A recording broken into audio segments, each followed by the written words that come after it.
இன்றைய செய்திகள். தமிழக அரசு வெளியிட்ட முக்கிய அதிரடி அறிவிப்புகள் மற்றும் தலைப்புச் செய்திகள். பெண்களுக்கான தங்கம் மற்றும் பட்டுப்புடவை. பெண்களுக்கான தங்கம் மற்றும் பட்டுப்புடவை. அண்ணன் சீர்திட்டத்தின் கீழ் திருமண உதவி திட்டத்திற்கு ரூபாய் 812 கோடி ஒதுக்கீடு. அங்கன்வாடி மையங்கள். குழந்தைகளுக்கு அடிப்படை வசதிகளுடன் 500 புதிய அங்கன்வாடி கட்டிடங்கள் அமைப்பு. டிஜிட்டல் நூலகங்கள். அரசு நூலகங்களை நவீனமாக்க ரூபாய் 10 கோடி நிதி ஒதுக்கீடு. தாய் கேர் திட்டம். கருவுற்ற பெண்களுக்காக ரூபாய் 23 கோடியில் புதிய திட்டம். சட்டமன்ற கூட்டத்தொடர் செப்டம்பர் 8ஆம் தேதி வரை. அலுவல் ஆய்வுக்குழு கூட்ட முடிவு அறிவிப்பு. மின்வாரிய பாதுகாப்பு. 15 நிமிடங்களுக்கு மேல் மின்வெட்டு ஏற்பட்டால் தலைமை அலுவலகத்திற்கு தகவல் தெரிவிக்க உத்தரவு. டாஸ்மாக் புதிய செயலி. மதுபானங்களை விரும்பிய இடத்திலிருந்தே முன்பதிவு செய்து QR கோடு மூலம் பெற புதிய செயலி அறிமுகம். பொது இடங்களில் புகைப்பிடித்தல். கடுமையான தண்டனைகள் மற்றும் அபராதம் விதிப்பது குறித்து அரசின் தீவிர பரிசீலனை. பத்திரப்பதிவு வருவாய். ஆடி பெருக்கு நாளில் 16,946 பத்திரப்பதிவுகள் மூலம் அரசுக்கு ரூபாய் 172 கோடி வருவாய் சாதனை. டாஸ்மாக் ரசீது கட்டாயம். அனைத்து மதுபானங்களுக்கும் முறையான ரசீது வழங்க சென்னை உயர்நீதிமன்றம் உத்தரவு. பள்ளி கல்வித்துறை நிதி. நடப்பாண்டு பட்ஜெட்டில் கல்வித்துறைக்கு ரூபாய் 44,527 கோடி பெருமளவு ஒதுக்கீடு. Super clean campus. பள்ளிகளை தூய்மைப்படுத்த ரூபாய் 139 கோடியில் சிறப்பு திட்டம். பள்ளி நிறைவு திட்டம். பல்லாயிரக்கணக்கான அரசு பள்ளிகளை நவீனமயமாக்க ரூபாய் 2,132 கோடி ஒதுக்கீடு. போதைப் பொருள் தடுப்பு. பள்ளிகளில் தன்னார்வ குழுக்கள் மூலம் விழிப்புணர்வு ஏற்படுத்த ரூபாய் 7 கோடி ஒதுக்கீடு. காமராஜர் பள்ளிகள். நவீன உண்டு உறைவிட பள்ளிகள் அமைக்க ரூபாய் 125 கோடி நிதி ஒதுக்கீடு. உயர்கல்வி மற்றும் மடிக்கணினி. உயர்கல்வித்துறைக்கு ரூபாய் 8,393 கோடி மற்றும் மாணவர்களுக்கு மடிக்கணினி வழங்கும் திட்டம் மேம்படுத்துதல். மூத்த குடிமக்கள் இல்லங்கள். 12 மாவட்டங்களில் இல்லங்கள் அமைக்கவும் ஆடு வளர்ப்பு திட்டங்களுக்கும் சிறப்பு நிதி ஒதுக்கீடு. டெலி மெடிசின் மையம். கிராம பஞ்சாயத்துகளுக்கு நேரில் சென்று இலவச உடல் பரிசோதனை மற்றும் மருத்துவ சேவைகள் வழங்குதல். பொருளாதார இலக்கு. 2036க்குள் $1.5 டிரில்லியன் பொருளாதார இலக்கை எட்ட புதிய தொலைநோக்கு திட்டம். வீட்டு வசதி திட்டம். ரூபாய் 3,500 கோடியில் புதிய வீடுகள் வழங்கும் திட்டம் மற்றும் வேளாண்மை ஊரக வளர்ச்சித்துறைக்கு சிறப்பு நிதி. போக்குவரத்து மேம்பாடு. சென்னையில் புதிய AC மின்சார பேருந்துகளை இயக்க ரூபாய் 500 கோடி ஒதுக்கீடு. தொழில் பூங்காக்கள்.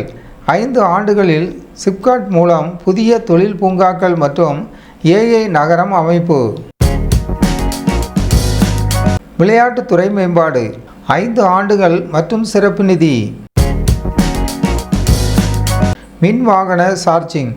EV சார்ஜிங் நிலையங்கள் அமைக்க மானியம் மற்றும் சிறப்பு நிதி ஒதுக்கீடு. மீனவர்கள் மற்றும் கால்நடை. மீனவர் உதவித்தொகை உயர்வு மற்றும் நடமாடும் கால்நடை மருத்துவ மையங்கள் அமைப்பு. கிராம வேலைவாய்ப்பு. கூடுதல் நாட்கள் வேலை வழங்கும் வகையிலான சிறப்பு திட்டங்கள். நகராட்சி நிர்வாகம். குடிநீர் மற்றும் நகர்ப்புற வளர்ச்சிக்காக ரூபாய் 29,863 கோடிக்கு மேல் நிதி ஒதுக்கீடு. நதி சுற்றுலா வளர்ச்சி. வைகை, தாமிரபரணி மற்றும் முக்கிய நதிகளில் சுற்றுலா வளர்ச்சி பணிகளுக்கு நிதி ஒதுக்கீடு. உணவு சுற்றுலா.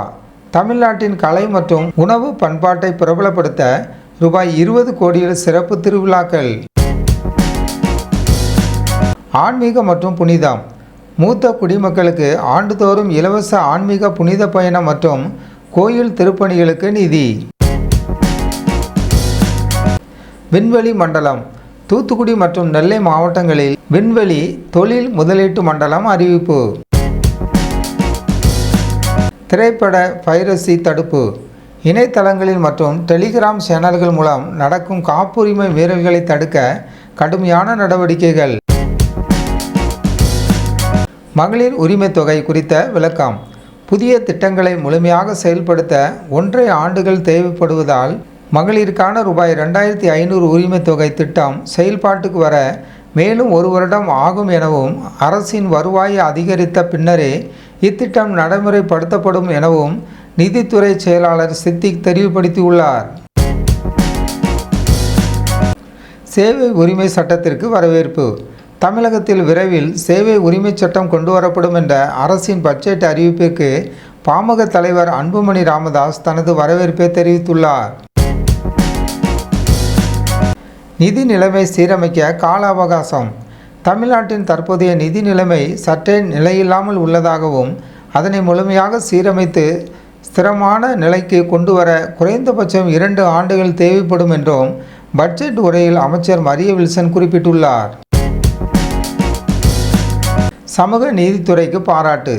சமூக நீதித்துறைக்கு கூடுதல் நிதி ஒதுக்கீடு செய்யப்பட்டுள்ளதை சுட்டிக்காட்டிய விடுதலை சிறுத்தைகள் கட்சி தலைவர் திருமாவளவன் பட்ஜெட்டில் இடம்பெற்றுள்ள பல்வேறு புதிய மக்கள் நல திட்டங்களுக்கும் தனது மகிழ்ச்சியும் பாராட்டுகளையும் தெரிவித்துள்ளார். தீவிரமாகும் போதைப்பொருள் தடுப்பு நடவடிக்கை. கரூர் மாவட்டத்தில் போதைப்பொருள் கடத்தலை முழுமையாக தடுத்து நிறுத்தும் நோக்கில் காவல்துறை மோப்ப நாய்களின் உதவியுடன் நடவடிக்கைகளை மேற்கொண்டு வருகிறது. போஸ்டர் மோதல்கள் மற்றும் கண்டனம். மதுரை மாவட்டத்தில் திரிசா நற்பணி மன்றம் சார்பில் ஒட்டப்பட்டுள்ள போஸ்டர்களில் அநீதி விழும் அறம் வெல்லும் என்ற தோணியில் இடம்பெற்றுள்ள வாசகங்கள் மற்றும் கருத்துகள் இது குறித்தான விவாதங்கள் பொதுமக்களிடையே கவனத்தை ஈர்த்துள்ளன. அரசு ஊழியர்களுக்கான புதிய மருத்துவ காப்பீடு. அரசு ஊழியர்களின் நலனை கருத்தில் கொண்டு புதிய மருத்துவ காப்பீடு திட்டத்திற்காக ரூபாய் 838 கோடி நிதி ஒதுக்கீடு செய்யப்பட்டுள்ளது. இதன் மூலம் அடிப்படை காப்பீட்டுத் தொகை ரூபாய் 5 லட்சத்திலிருந்து 7.5 லட்சமாக உயர்த்தப்படுவதாகவும் அரிய வகை நோய்களுக்கான சிகிச்சைக்கு ரூபாய் 15 லட்சம் வரை நிதி உதவி வழங்கப்படும் எனவும் அறிவிக்கப்பட்டுள்ளது. விளையாட்டு வீரர்களுக்கு ஊக்கத்தொகை. காமன்வெல்த் போட்டிகளில் வெள்ளி மற்றும் வெண்கல பதக்கம் வென்ற பிரவீன் சித்திரவேலு மற்றும் செல்வ பிரபுக்கு முறையே ரூபாய் 30 லட்சம் மற்றும் 20 லட்சத்திற்கான ஊக்கத்தொகை காசோலை வழங்கப்பட்டுள்ளது. நடமாடும் முதியோர் சிகிச்சை மையம். கிராம பஞ்சாயத்துகளுக்கு நேரில் சென்று சிகிச்சை அளிப்பதற்காக 1000 நடமாடும் முதியோர் சிகிச்சை மையங்கள் அமைக்க ரூபாய் 33 கோடி ஒதுக்கீடு செய்யப்பட்டுள்ளது. பொதுமக்களின் வரவேற்பு. பட்ஜெட் திட்டங்கள் குறித்து பொதுமக்கள் கருத்து தெரிவிக்கையில் இது முழுக்க முழுக்க மக்களுக்கான ஆட்சி என்று பாராட்டு தெரிவித்துள்ளனர். சாலை உட்கட்டமைப்பு மேம்பாடு. ஒருங்கிணைந்த சாலை உட்கட்டமைப்பு மேம்பாட்டு திட்டத்திற்காக ரூபாய் 9300 கோடி நிதி ஒதுக்கீடு செய்யப்பட்டுள்ளது. தூய்மையான குடிநீர். சென்னையில் தூய்மையான குடிநீர் வழங்கும் திட்டத்திற்காக பட்ஜெட்டில் ரூபாய் 3108 கோடி ஒதுக்கீடு செய்யப்பட்டுள்ளது. தென் மாவட்ட தொழில் வளர்ச்சி. தூத்துக்குடி மற்றும் திருநெல்வேலி மாவட்டங்கள் விண்வெளி தொழில் முதலீட்டு மண்டலங்களாக அறிவிக்கப்பட்டு மிகப்பெரிய வளர்ச்சி அடையும் என அமைச்சர் மரிய வில்சன் தெரிவித்துள்ளார். பொருளாதார இலக்கு. 2036ஆம் ஆண்டுக்குள் வறுமை இல்லாத தமிழகம் மற்றும் $1.5 டிரில்லியன் பொருளாதாரத்தை எட்ட இலக்கு நிர்ணயிக்கப்பட்டுள்ளது. விலையில்லா கறவை மாடுகள் திட்டம். தகுதி வாய்ந்த 10,000 பெண்களுக்கு ஆண்டுதோறும் இலவசமாக கறவை மாடுகள் வழங்கும் திட்டத்திற்கு ரூபாய் 57 கோடி ஒதுக்கீடு செய்யப்பட்டுள்ளது. மீனவர்கள் உதவித்தொகை உயர்வு. மீனவர்களுக்கான பணியில்லாத கால உதவித்தொகை ரூபாய் 6000 7,000 உயர்த்தப்பட்டு ரூபாய் 135 கோடி ஒதுக்கீடு செய்யப்பட்டுள்ளது. நவீன டெல்லி மெடிசின் நெட்வொர்க் உருவாக்க ரூபாய் 18.5 கோடியும் புற்றுநோய் ஆராய்ச்சி பணிகளுக்கு ரூபாய் 10 கோடியும் நிதி ஒதுக்கீடு செய்யப்பட்டுள்ளது. திருநங்கைகளுக்கு சுயதொழில் கடன். திருநங்கைகளின் வாழ்வாதாரத்தை மேம்படுத்த மானியத்துடன் ரூபாய் 50,000 வரை கடனும் 15 மாவட்டங்களில் தங்குமிட வசதிகளும் மேம்படுத்தப்படும் என அறிவிக்கப்பட்டுள்ளது. அரசு திட்டங்கள் குறித்த கருத்து. அரசின் செயல்பாடுகள் மற்றும் பட்ஜெட் அறிவிப்புகள் குறித்த பல்வேறு அரசியல் தலைவர்கள் மற்றும் அமைச்சர்கள் தங்களது கருத்துக்களை பகிர்ந்துள்ளனர். சமூக நலன் மற்றும் மகளிர் உரிமை. 2026-27 நிதியாண்டுக்கான பட்ஜெட்டில் சமூக நலன் மற்றும் மகளிர் உரிமைத்துறைக்கு ரூபாய் 9,818 கோடி பெருமளவு ஒதுக்கீடு செய்யப்பட்டுள்ளது. மின்னணு வாக்குப்பதிவு இயந்திரங்கள். கொளத்தூரில் EVM இயந்திரங்கள் சரிபார்க்கும் பணி குறித்து விளக்கம் அளிக்கப்பட்டு உரிய பாதுகாப்பு முறைகள் உறுதி செய்யப்பட்டுள்ளன. மீன்வளத்துறை மானிய கோரிக்கை.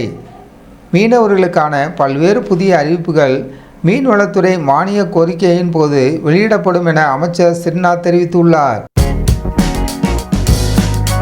வெற்றி வீடு திட்டம். வெற்றி வீடு இத்திட்டத்தின் நிதி உதவி உயர்த்தப்பட்டுள்ளதை பல்வேறு தலைவர்களும் வரவேற்றுள்ளனர். புதிய துணை மின் நிலையங்கள். ரூபாய் 1,543 கோடி முதலீட்டில் 178 புதிய துணை மின் நிலையங்கள் அமைக்கப்படும் என அமைச்சர் மரிய வில்சன் அறிவித்துள்ளார். காயிதே மில்லத் விருது. திருவள்ளூர் திருநாளன்று ஆண்டுதோறும் அரசு சார்பில் காயிதே மில்லத் விருது வழங்கப்படும் என அறிவிக்கப்பட்டுள்ளது. கலை மற்றும் பண்பாட்டுத்துறை.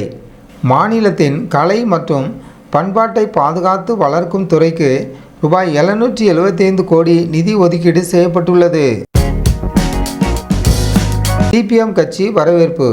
தமிழக பட்ஜெட்டில் புதிய கட்டண உயர்வுகள் ஏதுமின்றி மக்கள் நலனுக்கான அறிவிப்புகள் வெளியிடப்பட்டுள்ளதற்கு மார்க்சிஸ்ட் கம்யூனிஸ்ட் கட்சி வரவேற்பு தெரிவித்துள்ளது.